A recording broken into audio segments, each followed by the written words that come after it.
The morning light filtered gently through the curtains, casting a warm, golden hue across the bedroom. She stirred slowly, stretching her arms above her head, feeling a quiet contentment in the gentle rhythm of her breathing. Today felt special in its simplicity, a rare moment of peace before the chaos that life often brought. Thoughts of her husband and the small joys they shared with their child filled her mind, and a soft smile tugged at her lips. She relished these ordinary moments, the laughter over breakfast, the gentle teasing, the tiny victories of daily life that, when woven together, created a tapestry of love and belonging. Rising carefully, she made her way to the kitchen, humming a tune she couldn't quite name.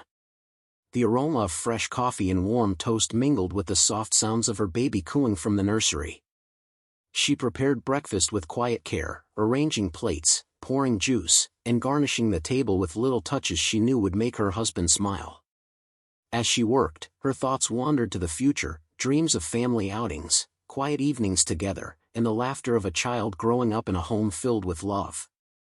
Each memory, each hope, reinforced the trust and optimism that had always been the foundation of her marriage. When her husband finally appeared, yawning and ruffling the baby's hair, her heart swelled with warmth. She felt the deep, unshakable bond that connected them, the mutual understanding and love that had carried them through countless challenges. In that quiet, golden morning, there was a sense of calm, of possibility, of happiness so complete it almost felt fragile. Little did she know, this serenity was the calm before the storm, a fleeting moment of hope and innocence that would soon collide with betrayal and heartbreak. Over the next few days, subtle shifts began to ripple through their home, small enough that they could be brushed aside, yet persistent enough to unsettle her. The husband, once open and attentive, began missing calls and delaying responses to messages. When she asked about his whereabouts, his answers were vague, work meetings that seemed unusually late, errands that stretched longer than necessary. At first, she told herself it was just stress, that the pressures of his career might be pulling him away temporarily. But deep down, a knot of unease began to form in her chest, whispering that something was amiss. She noticed the way he would glance at his phone with a furtive intensity, quickly turning the screen away whenever she entered the room. Laughter escaped him at random times when reading texts, a smile that didn't reach his eyes. He began taking calls in another room or stepping outside abruptly, claiming it was business, though the tone of secrecy unsettled her. Even small gestures, like sudden absences from dinner or a lack of eye contact during conversations, contributed to a growing sense of suspicion. Despite the signs, she tried to dismiss her unease. She reminded herself of his love, of the years they had shared, of the trust that had always been the backbone of their marriage. Perhaps she was overthinking, letting imagination turn innocent actions into ominous shadows. Still, the tension in the air was undeniable. The household, once warm and open, felt subtly fractured, a delicate balance beginning to tilt. The wife's heart wanted to trust, her mind wanted reassurance, and yet the quiet unease persisted, a warning whispered in every delayed reply and unexplained absence. Something had shifted, and though she couldn't name it fully, the cracks in their seemingly perfect life were beginning to show. It started as a casual glance at his phone, a habit born of curiosity more than suspicion. She had no intention of finding anything, only checking for a message she knew he might have missed. But the moment her eyes fell on the screen, the world seemed to tilt. There it was, messages that left no room for doubt, conversations filled with flirtation, secrecy, and plans she had never been part of. Her fingers froze midair, the device trembling slightly under her grip. Her mind refused to accept the truth at first. This can't be real, there must be an explanation, maybe I'm reading too much into it.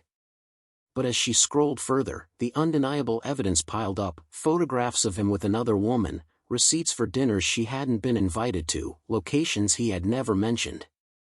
Each new revelation drove the knife deeper, and yet, she forced herself to breathe, to remain composed, to hold on to the dignity that had always defined her. How could he do this? How could he betray the trust we built, the life we planned together? Her mind reeled, a chaotic storm of disbelief, hurt, and anger, but she refused to cry out, refusing to give him the satisfaction of witnessing her collapse.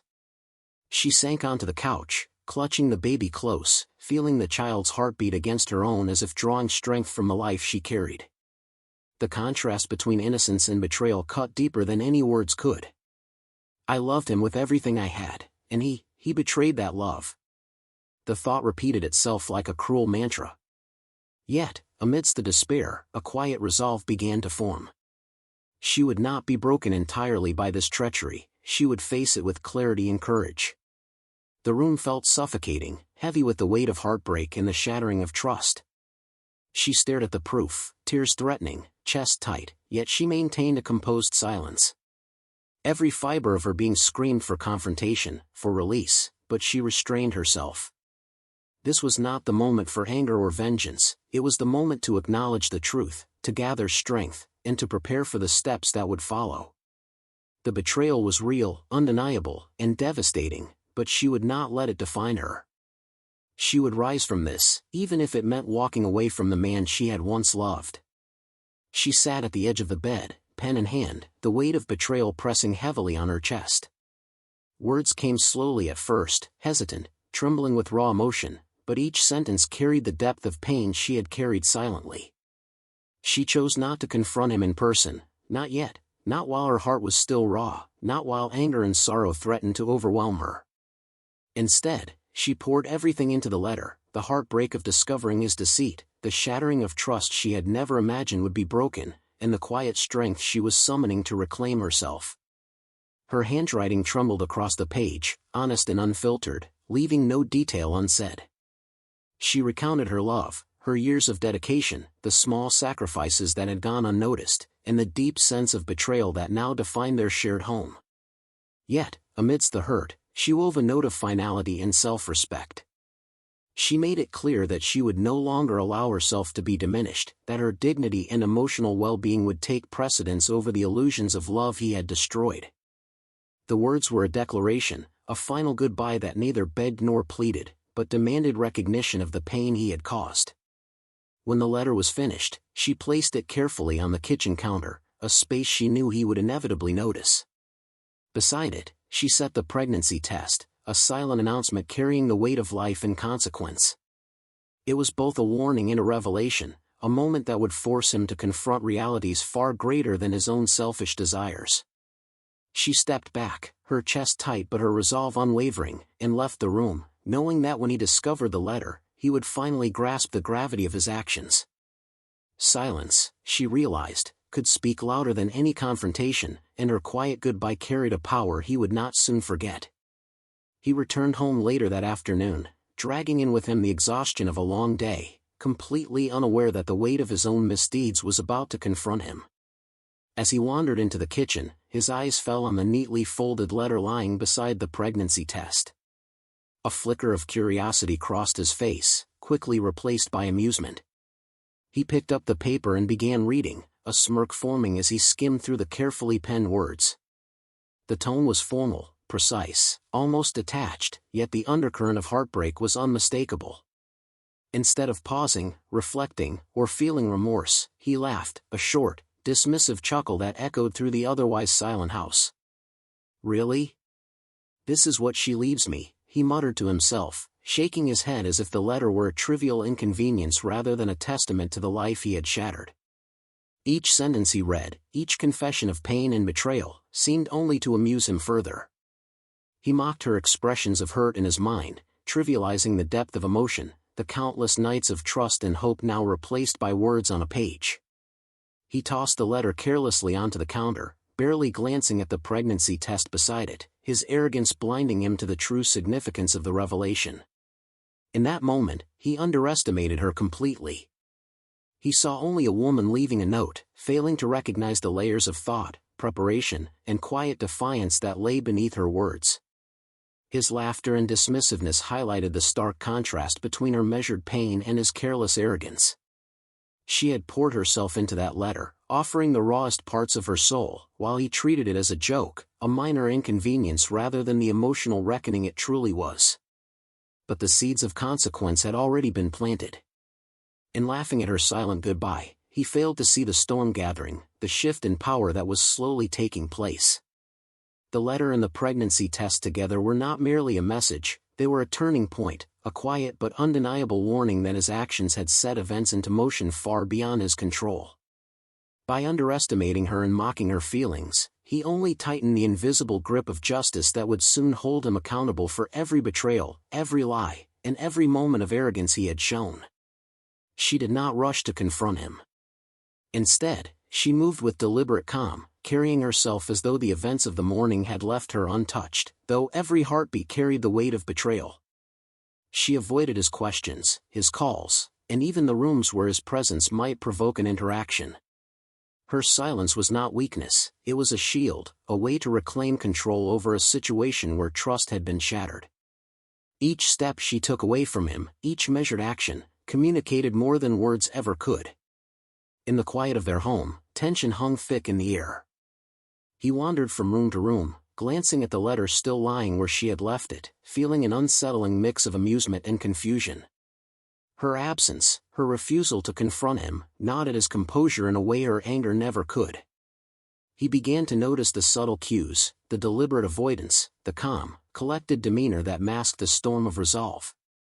Her silence amplified the emotional weight of her message, forcing him to sit with the consequences of his choices without the immediate distraction of argument or confrontation. Outside observers, if they were watching, would have seen the shift in dynamics, the wife in control through quiet restraint, the husband increasingly uneasy, unsure how to repair damage that could no longer be ignored. The audience senses the storm gathering, the inevitability of reckoning, as her measured silence becomes a powerful statement.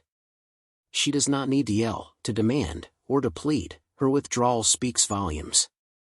Every moment she waits is a reminder of the power she now holds, and the consequences that are certain to follow. Through her quiet actions, strength, strategy, and moral clarity dominate the narrative, leaving him unprepared for the truth that is about to confront him. He had barely finished laughing at the letter when his eyes flicked downward and caught the small, innocuous object lying beside it, the pregnancy test. For a moment, he thought it was just another trivial detail, perhaps left carelessly in the kitchen. But as he blinked and looked closer, the stark, unmistakable lines told him otherwise. His chest tightened, his pulse quickened, and a cold wave of panic rolled over him. The weight of realization hit him like a physical blow. This was not merely a goodbye note, this was a declaration of life, of consequence, and of an entirely new reality he had never anticipated. Confusion clouded his mind as he tried to reconcile the calm, controlled words of the letter with the undeniable truth staring back at him from the test. His first instinct was disbelief. This can't be real. She can't be serious. Yet the undeniable evidence forced the truth to his consciousness. Every laugh he had given the letter moments ago now tasted bitter on his tongue. The casual dismissal, the arrogance that had allowed him to mock her pain, suddenly felt like a naive folly in the face of what lay before him. Panic set in fully as he considered the implications. The stakes were no longer emotional alone, they were tangible, irreversible. A child, his child, was involved, an innocent life whose existence depended on him finally taking responsibility. The gravity of his betrayal, magnified by the pregnancy, became overwhelming. The laughter, the mocking attitude, and the careless indifference evaporated, replaced by a frantic, destabilizing fear. He realized that the life he thought he could manipulate or control now had its own agency, and the consequences of his actions were no longer theoretical but real, immediate, and inescapable. His mind raced, thoughts colliding chaotically. How could I have been so blind? What will she do? How can I fix this? The power dynamic had shifted irrevocably. The stakes were higher than ever, and he could no longer underestimate the resolve of the woman he had betrayed. The pregnancy test, small and unassuming, had transformed the entire narrative. It was no longer about laughter or dismissal, it was about life, accountability, and the inevitable reckoning he could no longer avoid. Fear gripped him like a vice, cold and unrelenting, as the reality of the pregnancy test and the letter sank in. Every laugh, every dismissive comment, every moment he had underestimated her now came back to haunt him. Guilt gnawed relentlessly at his conscience, each heartbeat a reminder of the trust he had shattered and the danger of what he had ignored for so long. The magnitude of his actions, betrayal layered with arrogance, was now unavoidable, and the knowledge that consequences were coming whether he wanted them or not left him reeling. He realized, too late, that his wealth, charm, and influence could not shield him from the emotional and moral reckoning that was unfolding. Panic and uncertainty collided, leaving him trembling and searching desperately for a way to regain control, though he knew in the depths of his mind that control had long since slipped away. Meanwhile, she experienced a complex mix of emotions. Relief washed over her in quiet, steady waves, knowing that the truth had been delivered without confrontation, that her decision to remain silent had preserved her dignity while forcing him to face reality. A cautious hope flickered in her heart, hope for a life redefined on her own terms, hope for a future in which her child would be safe and loved, and hope that justice, however quiet, was beginning to take its course. Yet beneath the hope lay a layer of trepidation, an awareness that the coming days would demand strength, resilience, and careful navigation. The contrast between their emotional landscapes could not have been starker. He, consumed by fear and guilt, destabilized by the consequences of his own arrogance; she, grounded, purposeful, and quietly empowered, ready to shape her own future. The tension between their inner worlds set the stage for the unfolding drama, where reckoning, justice, and self-discovery would collide, and the balance of power would shift irrevocably in her favor. He approached her carefully, his voice low and measured, trying to mask the panic and guilt that churned beneath the surface. "Please, let's talk," he began, forcing a casual tone that sounded hollow even to his own ears. He smiled, attempted to charm her, leaning on years of shared memories and the familiarity of their life together, hoping nostalgia would soften the blow of his betrayal. "I didn't mean for any of this to happen," he said, his words dripping with a rehearsed sincerity that sought to manipulate her emotions. He begged, flattered, and pleaded, each sentence carefully crafted to regain a foothold in a situation he no longer controlled. But she met his attempts with quiet firmness, her eyes steady, her body language unyielding. She listened without interruption, acknowledging his words only with a controlled silence that frustrated him more than any argument could. Her resolve was palpable, she was not naive, and she would not be swayed by false remorse or flattery. Every charm he employed, every guilt-laden apology, seemed only to highlight the depth of his misjudgment. He believed that panic-laced charm, and emotional manipulation could undo the damage, but he underestimated the strength that had been forged in the crucible of betrayal and quiet resilience. The tension between them escalated as he grew increasingly desperate, his strategies failing at every turn. He raised his voice slightly, tried reasoning, even threatened subtly, all in vain. She remained composed, aware of the stakes for herself and her unborn child, understanding that yielding now would only reinforce a pattern of control and deceit. The emotional power dynamic had shifted decisively, and his attempts at manipulation served only to emphasize the inevitability of his reckoning. In this silence, in her steadfast presence, the true strength of her character, and the futility of his arrogance, became painfully, undeniably clear. She took a deep breath, feeling the weight of the moment pressing on her chest, and decided that silence and caution were no longer enough.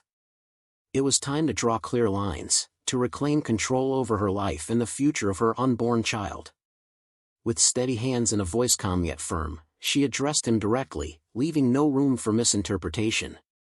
"I will not allow this to continue," she said, each word deliberate, each pause reinforcing her resolve. "Your actions have consequences, and I will protect myself and my child above all else." Her courage radiated in her posture, in the unwavering gaze she directed at him. She outlined the boundaries that were now non-negotiable: no contact unless necessary, no attempts to manipulate or charm her, and a strict expectation of respect for her space and emotional well-being. The pregnancy added a new layer of urgency and responsibility, a constant reminder that her decisions would not only affect her own life but also the life of the child she carried. Every boundary she set was rooted in foresight and determination, a way to ensure safety and stability in the midst of chaos. He listened, perhaps for the first time truly understanding that charm, excuses, and apologies would no longer sway her. The room, once familiar and dominated by his presence, now felt different. The power dynamic had shifted. She was no longer simply reacting to his actions, she was asserting her autonomy, her moral authority, in her unwavering commitment to herself and her child. In that moment, she embodied clarity and strength, a woman who refused to compromise her dignity, safety, or future for the mistakes of a man who had proven himself unworthy of her trust. Every word, every gesture, every firm boundary reinforced the truth: she was in control, and nothing would undermine the protection she demanded. He sank into the armchair, hands trembling, as the weight of everything he had done finally settled over him like a suffocating cloud. The laughter, the dismissive attitude, the countless moments he had taken her love for granted, all of it collided in his mind with brutal clarity. For the first time, he truly understood the depth of his betrayal, the magnitude of the emotional wounds he had inflicted, and the reality that he had underestimated her strength. Panic gripped him, sharp and relentless, as he realized that the life he had known, comfortable, controlled, and unchallenged, was slipping irreversibly through his fingers. Regret washed over him in waves, each one heavier than the last.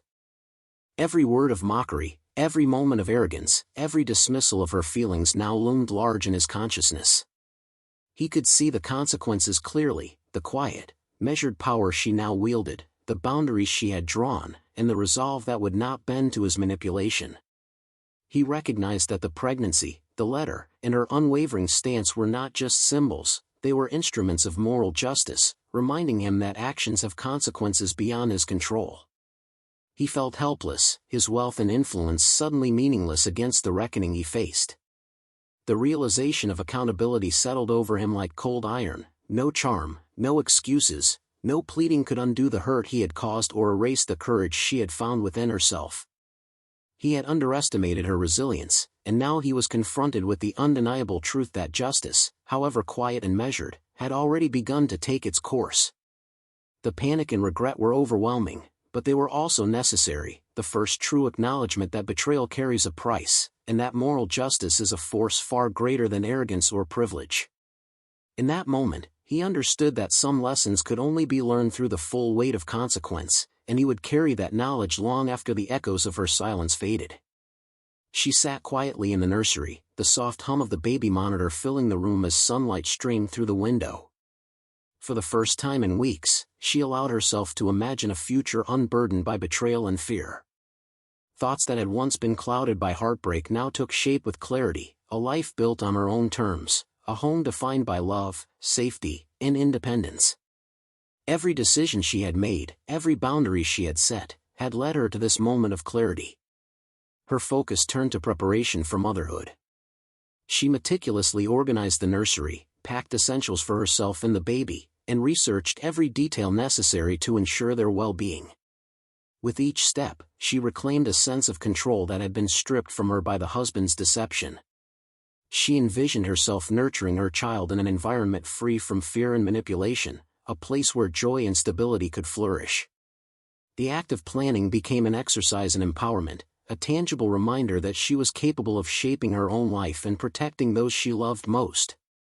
Beyond the practical, she began the deeper work of emotional healing. Journaling, quiet reflection, and small acts of self-care became her tools, helping her process grief and transform it into strength. She acknowledged her pain without letting it define her, allowing herself to grieve but also to grow. Each day, resilience strengthened, a quiet determination building within her to face whatever came next with courage and wisdom. In planning this new life, she discovered a profound truth: independence was not just freedom from him, but freedom for herself and her child. She could envision a future filled with possibility, dignity, and love, and in doing so, she embraced empowerment in its purest form. The past would remain a part of her story, but it would no longer dictate the path she chose to walk. She faced him at last, standing tall and composed, every inch of her posture radiating control and clarity. The room felt charged with tension, a quiet storm ready to break. He approached cautiously, guilt written across his face, as if the weight of all his misdeeds had finally anchored there. His voice was tentative, pleading at first, attempting apologies that sounded rehearsed and hollow. He tried to charm, to explain, to insert excuses, but she remained unflinching, her gaze steady, unwavering. She spoke deliberately, each word chosen to assert her boundaries and communicate her expectations. "This ends now," she said, her tone calm yet commanding. I will not allow manipulation, lies, or deceit to define my life or my child's life. You will respect the space, the boundaries, and the choices I make moving forward. Your remorse is noted, but it cannot erase what has been done. She outlined the consequences of any future violations, making it clear that her dignity and safety were non-negotiable. Her voice carried authority born of suffering and resolve, leaving no room for misunderstanding or persuasion. He tried again, desperation creeping into his tone, his face flushed with panic and regret, but she would not be swayed. The arrogance that had once defined him was gone, replaced by a raw awareness of the power he had lost. He was forced to confront the reality that her strength and resolve had shifted the balance irrevocably. In that confrontation, it was no longer about who loved whom or who had been wronged, it was about control, agency, and moral clarity. She had reclaimed her power, asserting herself not out of spite, but from a place of courage and necessity. The final confrontation solidified the truth: she would no longer be a victim, and the authority she had long surrendered to him had been fully restored to her hands. The morning sunlight spilled across her new home, warm and inviting, as she stood by the window cradling her child. The air felt different here, lighter, freer, filled with possibility. She breathed deeply, savoring the quiet strength that had carried her through weeks of heartbreak, betrayal, and uncertainty. Every choice she had made, every boundary she had enforced, every silent moment of resolve had led her to this moment of clarity and independence. She was no longer defined by his mistakes, no longer tethered to the pain of his betrayal. Motherhood became the center of her world, a source of purpose and joy. She nurtured her child with care and devotion, each smile, each tiny hand grasping hers, reminding her of the resilience that had brought them both safely to this new chapter. The lessons of survival, courage, and self-respect guided her daily actions, shaping not only the life of her child but the life she had rebuilt for herself. Each day was a testament to her ability to create safety, stability, and love where once there had been fear. Independence was no longer an abstract idea, it was a lived reality. She managed her own affairs, pursued personal goals, and surrounded herself with people who respected and supported her. The past, though present in memory, no longer dictated her choices or diminished her confidence. She had learned that empowerment was rooted in self-respect and the courage to claim one's own path. As she looked toward the future, hope shimmered like a steady flame. Betrayal had tested her, but it had not broken her. She had emerged stronger, wiser, and more self-reliant than ever before. This new beginning was not just a continuation of life, it was a triumph, a declaration that she could rise above hurt, embrace love and resilience, and build a life defined by her own strength, dignity, and vision.